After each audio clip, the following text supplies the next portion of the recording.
अल्हम्दुलिल्लाह वस्सलातु वस्सलामु अला रसूलिल्लाह अम्मा बाद क़ाल अल्लाहु तबारक व तआला फ़ी क़ुरानिल मजीद वल फ़ुरक़ानिल हमीद अऊज़ु बिल्लाहि मिनश शैतानिर रजीम बिस्मिल्लाहिर रहमानिर रहीम लक़द मन्नल्लाहु अलल मुअमिनीन इज़ बअस फ़ीहिम रसूलन मिन अनफुसिहिम यतलू अलैहिम आयातिही व युज़क्कीहिम व युअल्लिमुहुमुल किताब वल हिकमह व इन कानू मिन क़ब्लु लफ़ी ज़लालिम मुबीन। सदक़ल्लाहुल अज़ीम। सीरत नबवी सल्लल्लाहु अलैहि वसल्लम के ताल्लुक़ से एक मुसलसल बयान आपके सामने आ रहा है। कुरान की एक आयत मुबारक के तहत और उसमें के मुख्तलिफ़ अज्ज़ा उसकी तौज़ीह और उसकी तशरीह अल्लाह की तौफ़ीक़ और उसकी मदद के सहारे आपके सामने पेश की जा रही है कि रसूल के आने का दुनिया में 3 मकसद अल्लाह ने बताया। उन मकासिद में से 2 मकासिद का बयान हो चुका। यतलू अलैहिम आयातिना व युज़क्कीहिम, इसलिए भेजते हैं रसूल कि वह हमारी आयात की तिलावत करें। बाद लोग कहते हैं कि सिर्फ तिलावत से क्या होता है, माने के साथ पढ़ना चाहिए। ठीक है, माने के साथ पढ़ना ये और अच्छी बात है, मगर उससे सिर्फ तिलावत का इनकार नहीं किया जा सकता। तिलावत अपनी जगह पर है, ज़्यादा से ज़्यादा कुरान का पढ़ना, नमाज में हो या गैर नमाज में, ये शरअन मतलूब है। जैसा कि मैंने गुज़िश्ता जुमा में या उससे और पहले जुमा में आपसे ये अर्ज़ किया था कि सहाबा में बहुत से सहाबा ऐसे थे जो रोज़ाना एक कुरान ख़त्म किया करते थे। औलिया अल्लाह में तो इसका शुमार नहीं, बुजुर्गान दीन की तो कोई गिनती नहीं है। रोज़ाना ख़त्म करने वालों, हम लोगों की नज़र के सामने ऐसे लोग गुज़रे हैं जो एक कलाम मजीद रोज़ाना ख़त्म करते। हज़रत मौलाना शेख ज़करिया साहब रहमतुल्लाह अलैह, हज़रत शेखुल हदीस, एक ख़त्म रोज़ तिलावत करने का आपका मामूल था। और रमज़ान में तो और भी ज़्यादा। रमज़ान में पता नहीं 8, 10, 15 कितना ख़त्म होता था उनका एक महीने के अंदर। तो तिलावत मतलूब है और उसमें ये ज़रूरी नहीं है कि आदमी माने के साथ हो तब तिलावत करे, नहीं तो नहीं करे, ऐसा नहीं है। माने के साथ अगर उसके माने से वाकिफ़ है तो बहुत अच्छी बात है। तो एक मकसद तो ये हुआ तिलावत का, और दूसरा तज़किया का, जिसके बारे में गुज़िश्ता जुमा में मैंने आपसे अर्ज़ किया। पाक और साफ करना, ये मिशन लेके आए थे जनाब मोहम्मद रसूलुल्लाह सल्लल्लाहु अलैहि वसल्लम के इंसानों को गुनाहों से, बुराइयों से, शिर्क से, हर किस्म की नजासतों से, हर किस्म की गंदगियों और गिलाज़तों से, दिमागी, ज़हनी, नफ्सियाती, हर तरह से जो जो गिलाज़तें इंसान में हैं, गंदगियां हैं, उन सब को पाक साफ़ करने के लिए आकाए नामदार जनाब मोहम्मद रसूलुल्लाह सल्लल्लाहु तआला अलैहि वसल्लम इस दुनिया में तशरीफ़ लाए थे। अब अगर आप तारीख़ से वाकिफ़ हैं तो आप अरबों की तारीख़ को पढ़िए। उनके यहाँ कोई हुकूमत तो थी नहीं, कोई बादशाह भी नहीं था, कबीले होते थे और हर कबीले का एक सरदार होता था, बस यही थी उनकी हुकूमत। जो जहाँ है अपने कबीले में है वहाँ उसके सरदार की हुकूमत है। वो चाहे जिसको रखे, जिसको मार डाले, जिसको कत्ल कर दे, जिसको लूट ले, जिसका माल ले ले, वो बादशाह होता था अपने कबीले का। तो इस तरह से पूरे अरब में अनारकी फैली हुई थी कि अल्फाज में उसका तज़किरा नहीं किया जा सकता था, इतनी गंदगी। अल्लाह ने ये लफ्ज़ इस्तेमाल किया, यूँ ही नहीं, वयुज़क्कीहिम, उनका तज़किया करने आए हैं ये रसूल। तो ख़राबी इतनी फैली थी कि उसके लिए एक रसूल का आना ज़रूरी था। बग़ैर रसूल के वो ख़राबियाँ, वो नजासतें दूर नहीं हो सकती थी। इसलिए अल्लाह ने रसूल के आने का मकसद तज़किया बतलाया और उस तज़किये में जो उनके यहाँ नापाकियाँ थीं, गंदगी थी, बुराइयाँ थीं, अल्लाह के रसूल ने उनको धीरे धीरे धीरे धीरे, एक बैग नहीं, इस्लाम अरब में कोई बम की तरह नहीं फटा, याद रखिए, कोई एक्सपोजल नहीं था वो, बल्कि एक तरतीब थी, एक निज़ाम था जो बहुत ही सलीक़े से वो निज़ाम चलाया गया। फिर उसके असरात मुरत्तब हुए और लोग उससे मुतासिर हुए। ये बतदरीज धीरे धीरे कम हुआ है। ज़िना के बारे में तो आपको मैंने उस हफ्ते में बताया कि क्या चीज़ थी उनके यहाँ निकाह के नाम पर। वो क्या निकाह था? ज़िना ही ज़िना था, निकाह का कुछ नहीं। अगर निकाह था भी तो उस पर वो कायम नहीं रहते थे। जैसे निकाह कर लिया, अब उससे बच्चा नहीं हो रहा है तो उसको अपने किसी दोस्त के हवाले कर दिया कि भाई इसको बच्चा नहीं हो रहा है, तुम इसको रखो अपने साथ और जब बच्चा हो जाए तो हमको वापस करो। ये था निकाह। आज के दौर में भी मैं इशारा कर चुका हूँ कि जितना ब्यूटी पार्लर, जितने डांस क्लब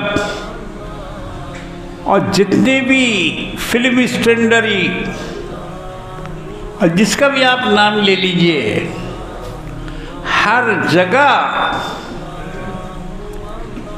इस कदर धड़ल्ले के साथ और एकदम खुल्ला ज़िनाकारी हो रही है, बदकारी हो रही है कि उसका आप तसव्वुर नहीं कर सकते, तसव्वुर नहीं कर सकते। वहाँ उनकी ज़बान में कहा जाता है कि माल की सप्लायर होते हैं जो औरतों को, लड़कियों को भेजते हैं, जिनकी जिम्मा ये काम होता है। होटलों में, डांस क्लबों में और मुख्तलिफ जगहों पर, ये जितने बड़े बड़े होटल हैं जिसमें बड़े बड़े ऊंचे ऊंचे ओहदादारान, हुकूमत के ऑफिसरान, सेंट्रल के हों या सूबाई, ये सब आके ठहरते हैं वहाँ। तो इनके लिए भी औरतों का इंतज़ाम किया जाता है। जितने भी होटल का नाम ले लीजिए आप, कोई होटल इससे पाक नहीं है। कहीं बाउंड नहीं है कि यहाँ ये नहीं होगा। कोई होटल वाला इस पर बाउंड नहीं लगाता है कि यहाँ ये सब नहीं होगा। नहीं, हर जगह उसके लोग मौजूद हैं, आदमी मौजूद हैं, और बाकायदा जो होटल में रहने के लिए जाता है उससे तमाम चीज़ें, नॉलेज, मालूमात ले लेता है कि भाई यहाँ ये है, मिलेगा, शराब मिलेगी, औरत मिलेगी, पहले पूछ लेता है।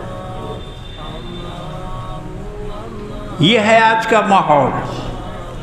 अब उसमें अल्लाह का कोई बंदा एकाध होगा, हम ये नहीं कहते कि टोटल 100% ऐसा है, नहीं, मगर ज़्यादातर ऐसे ही है। मुझे इसका अच्छी तरह से इल्म है, तजर्बा तो नहीं है मगर इल्म है, जानता हूँ मैं।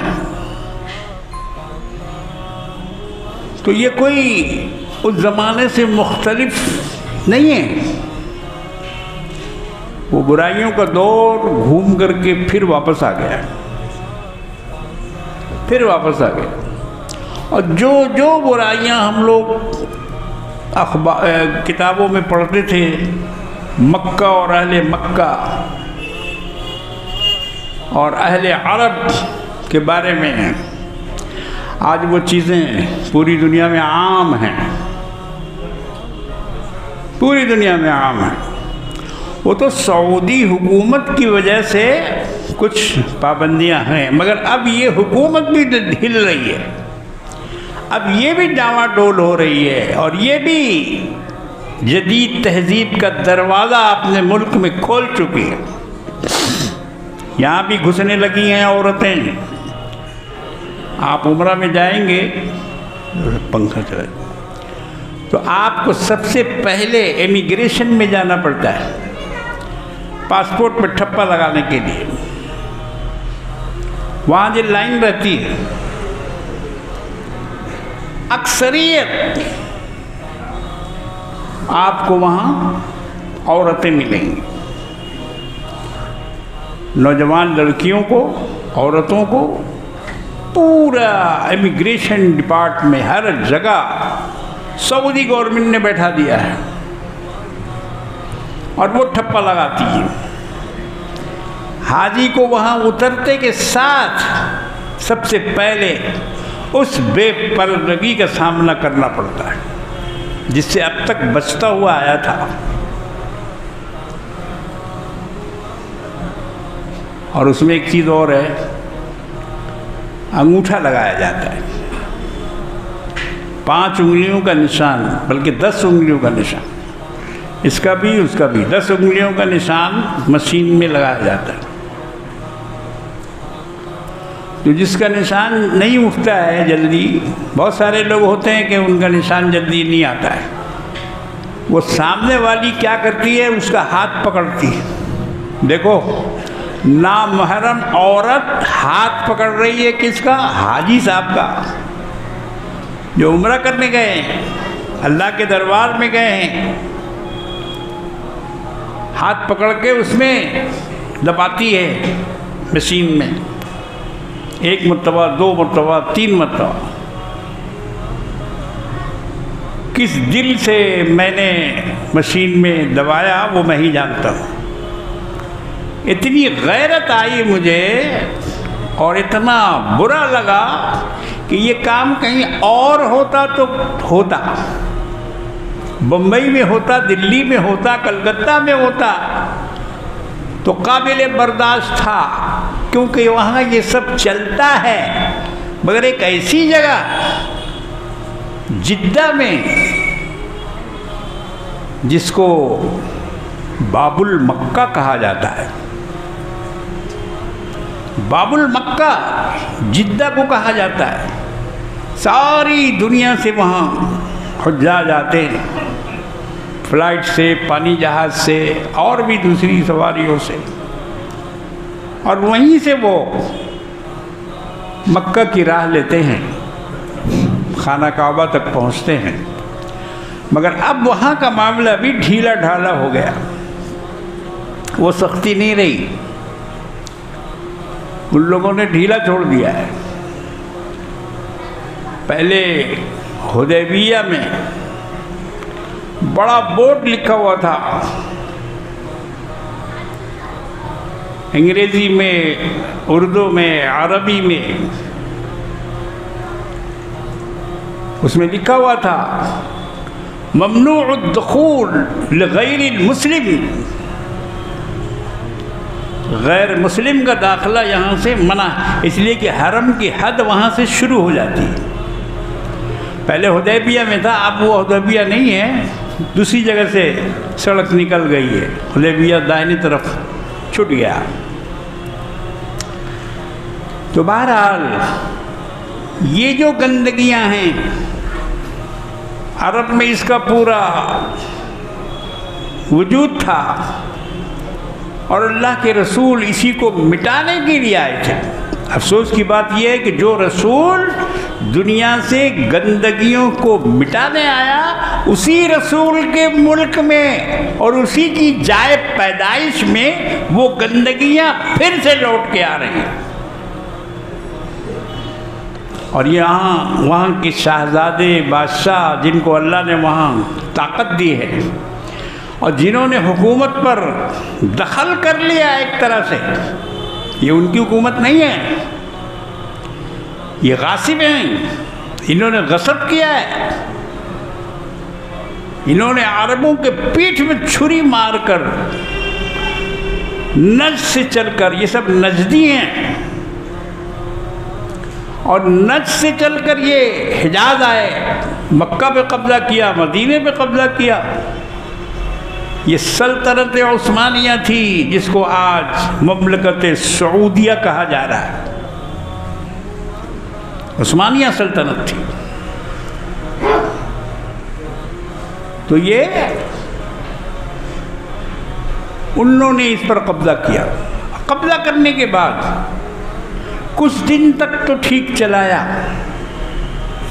ठीक चलाया, बहुत सख्ती बरती, बहुत लोगों की गर्दनें काटी, बहुत लोगों का सर कलम किया, मामूली मामूली बात पर सजाए मौत, सजाए मौत, सजाए मौत।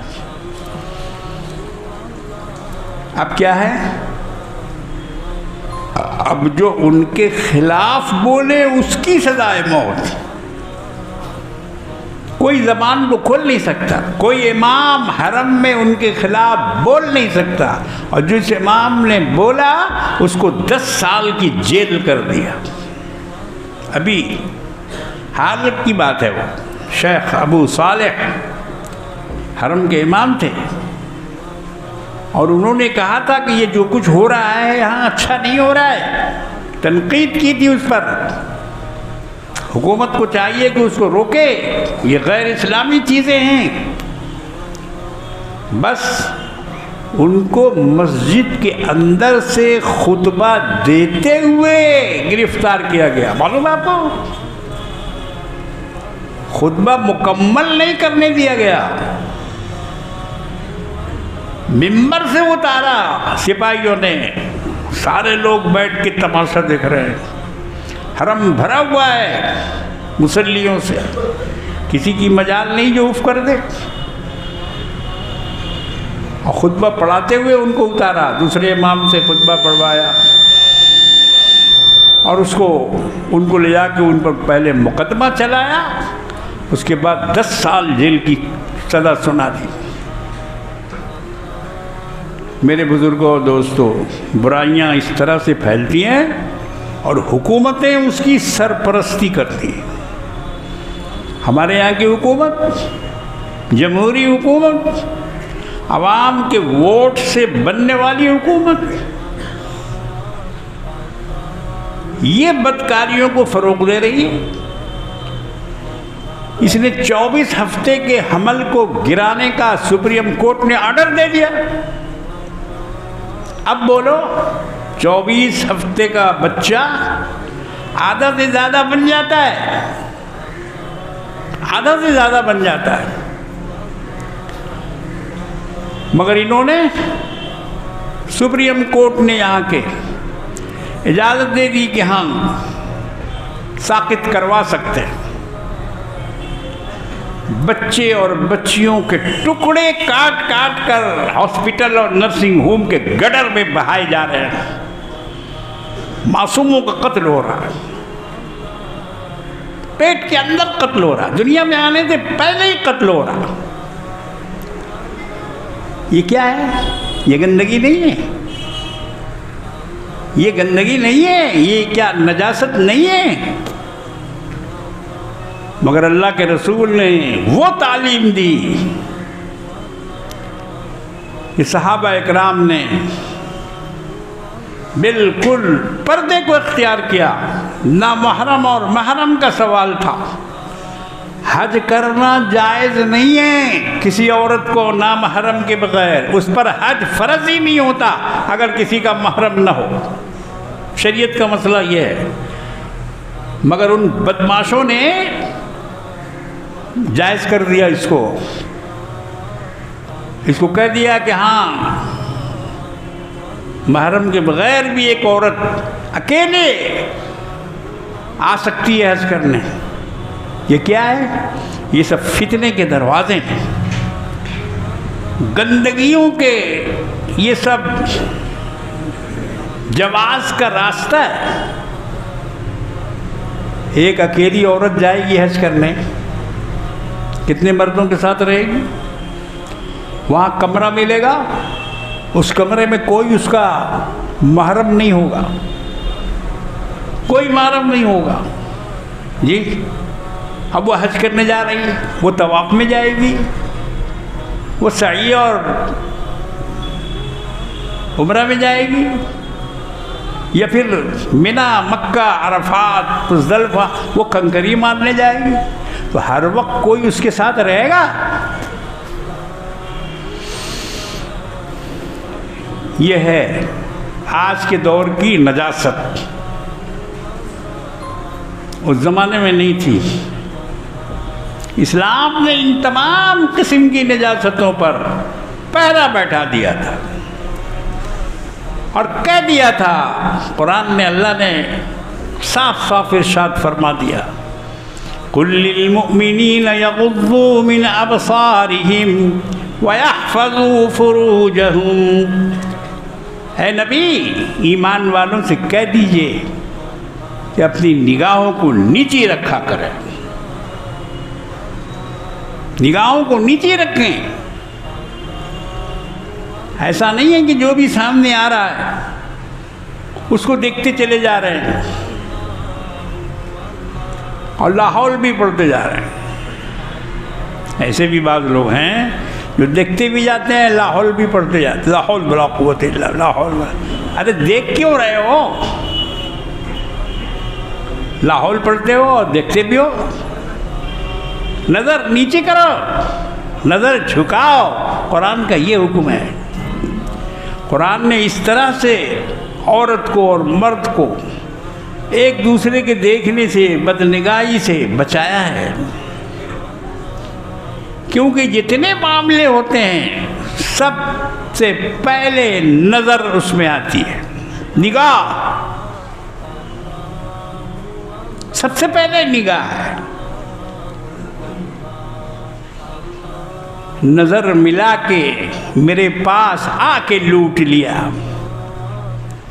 जिगर मुरादाबादी कहते हैं कि नज़र मिला के मेरे पास आके लूट लिया, नज़र झुकी थी कि फिर मुस्कुरा के लूट लिया।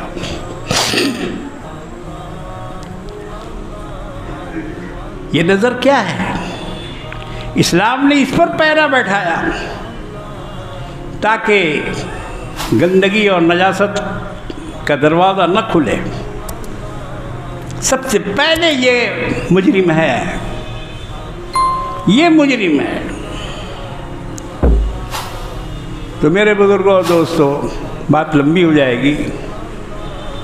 मैं बता रहा हूँ कि दुनिया में किस तरह से बुराइयाँ फैलती हैं, और उस ज़माने में अरब का क्या हाल था। अल्लाह ने उस पर पाबंदी लगाई, औरतों पर पाबंदी लगाई, मर्दों पर पाबंदी लगाई। खबरदार कोई मर्द किसी औरत के साथ तन्हाई में न मिले। आका मौला ने इसकी ममानियत फरमाई। हज़रत उमर रज़ी अल्लाह ताला अन्हु का ये कौल है कि अगर एक बूढ़े की बोसीदा हड्डी, एक बूढ़ी की बोसीदा हड्डी, अगर दोनों को एक जगह रख दिया जाए तो दोनों एक दूसरे से मिलने की कोशिश करेंगे, मिलने की कोशिश करें। तो आज दुनिया में इसका कोई ख्याल है? कितनी हरामकारियाँ हो रही हैं। आप अखबार पढ़िए, इसने सुसाइड कर लिया, उसने सुसाइड कर लिया, उसने उसको गोली मार दिया, उसने उसको बदन के 32 टुकड़े कर दिए, किसी ने कुछ, किसी ने कुछ। जी क्या क्या हो रहा है, अखबार पढ़ो,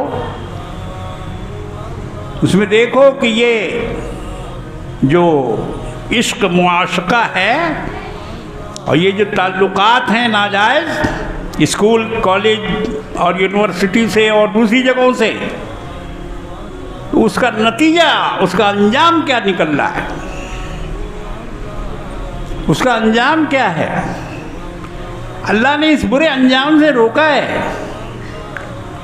मोमिनों को हुक्म दिया कि सर नज़र झुकाओ,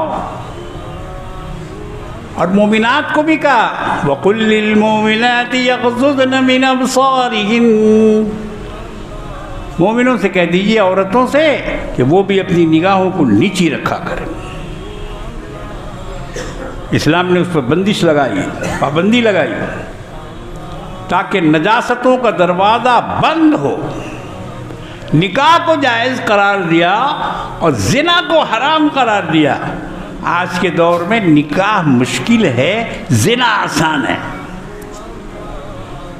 ज़िना आसान हो गया,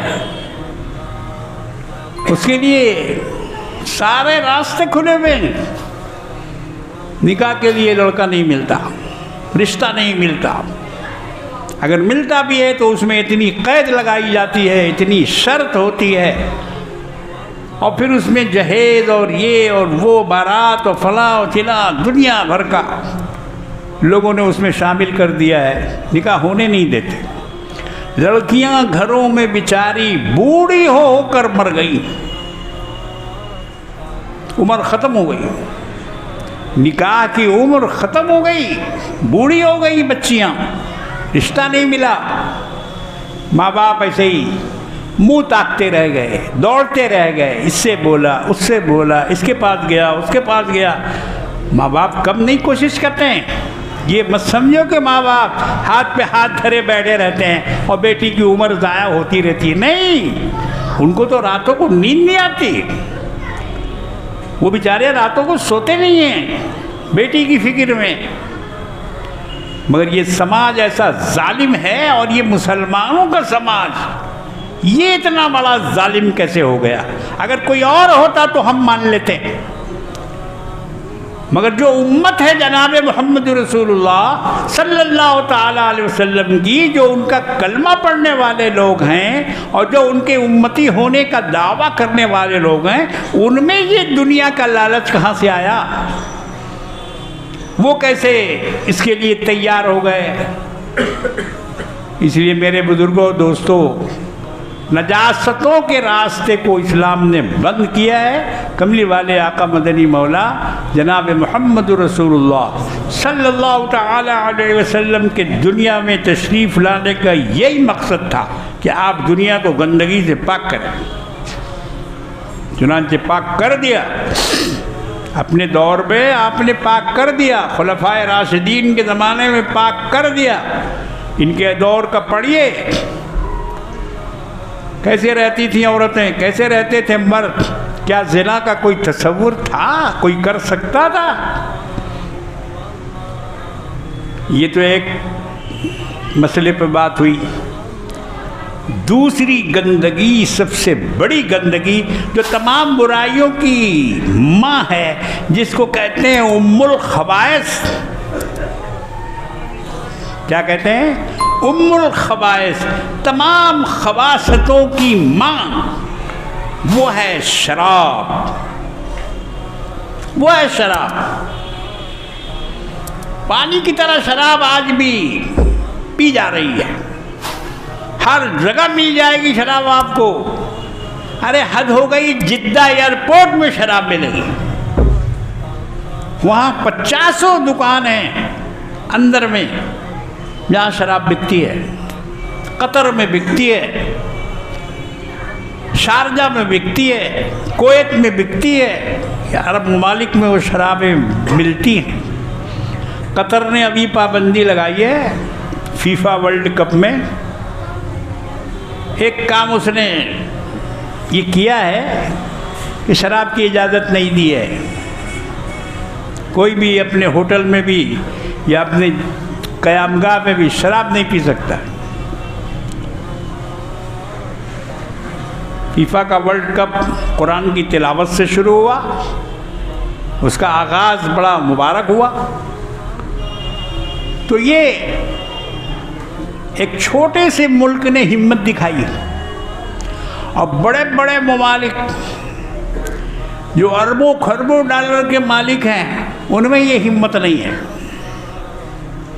उनमें ये हिम्मत नहीं है कि वो इस्लाम के कवानीन को अपने यहाँ नाफिज कर, वो इसराइल के खिलाफ एक लफ्ज़ बोल सके। रात दिन गजा पर सुबह और शाम बमबारी हो रही है, गोली चल रही है, फिलिस्तीनियों को खड़े खड़े गोली मार रही है यहूदी फौज।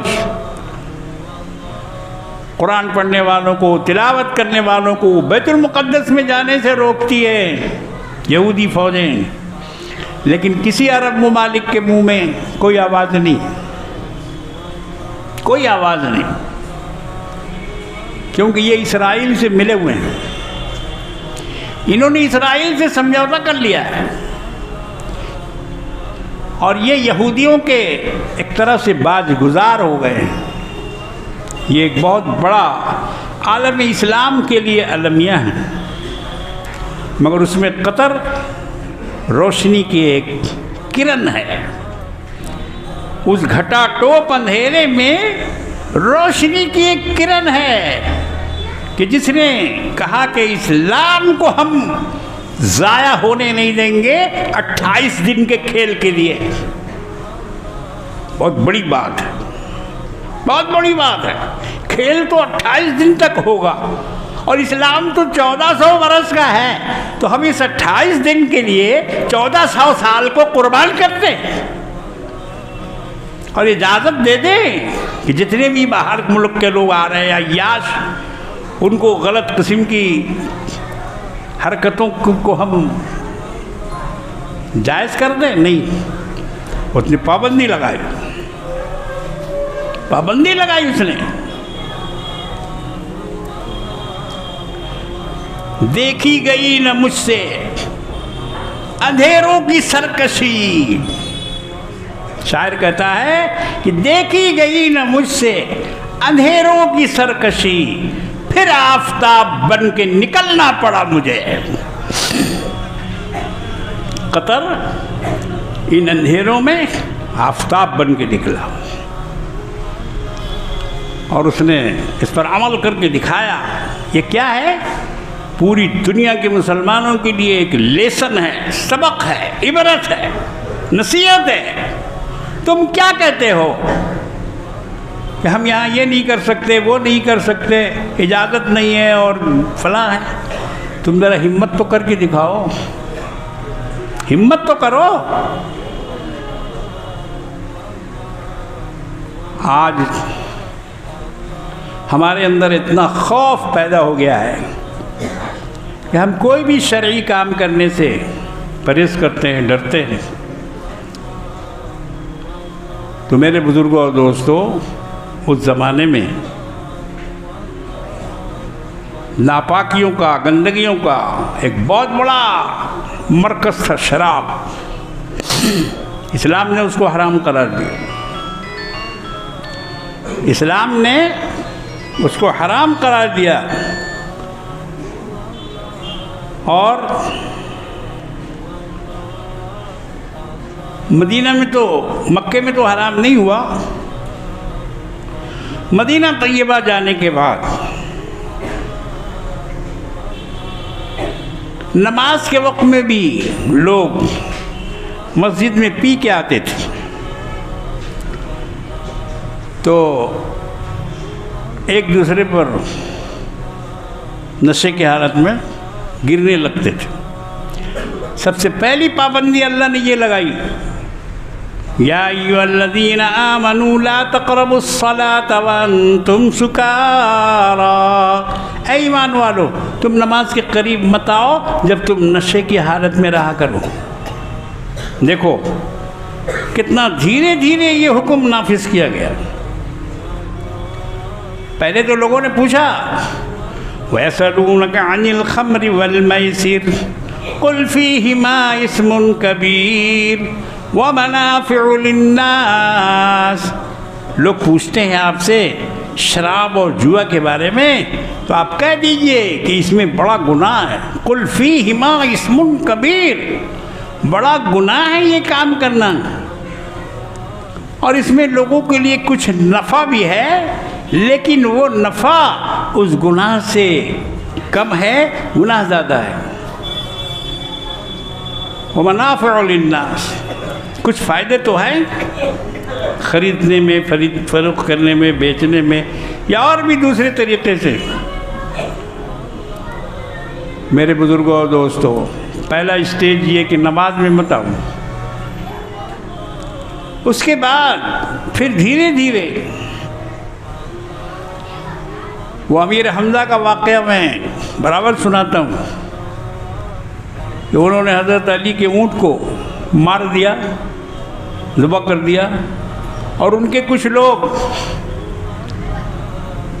मिलकर शराब व कबाब में लगे रहे। हज़रत अली को जाके किसी ने बताया, कह रहे तुम्हारा ऊँट तो वो लोग ले गए, ज़िबा कर दिया। हज़रत अली ने रसूलुल्लाह से शिकायत की कि या रसूलुल्लाह, आपके चचा हमज़ा ने, अब्दुल मुत्तलिब के बेटे थे, इन्होंने मेरा ऊँट ज़िबा कर दिया, ले जाके खा पका रहे हैं फला जगह और ढाल भी रहे हैं। हुजूर ने फरमाया चलो, कहाँ हैं? फ़ौरन उठे गए, जाके देखा तो वाकई मैं खाना बना हुआ है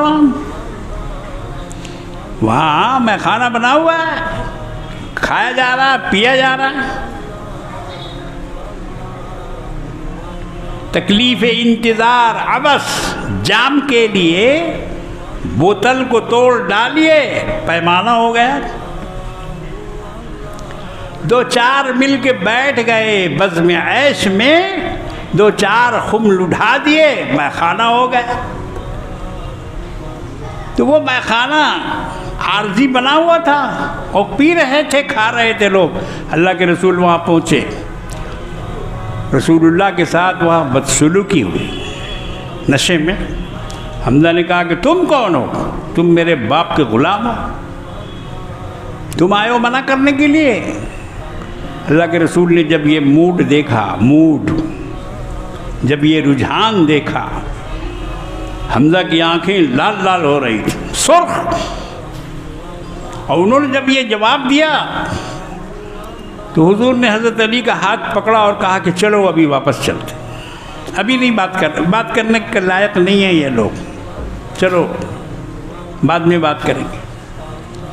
वापस आ गए, रास्ते में थे कि अल्लाह ने शराब के बंद करने का हुक्म दे दिया। इन्नमल खम्रु वल मैसिर वल अंसाबु रिज्सुम मिन अमलिश शैतान फज्तनिबू। ऐ मुसलमानों, ये जुआ, ये शराब, ये फाल खोलना, ये सारी चीज़ें तुम पर हराम कर दी गई, अब इससे बिल्कुल तौबा कर लो। हुजूर मदीने में तशरीफ़ लाए, बिलाल को बुलाया और कहा कि बिलाल, पूरे मदीने में ऐलान कर दो कि आज से शराब हराम हो गई। हज़रत बिलाल ने ऐलान किया, चारों तरफ ऐलान किया। मदीने के घर घर में शराब की भट्टी थी। कोई घर ऐसा नहीं था कि जहां शराब न बनाई जाती हो। शराब पकाया जाता था, शराब बनाया जाता था, शराब बेचा जाता था। जी, हर घर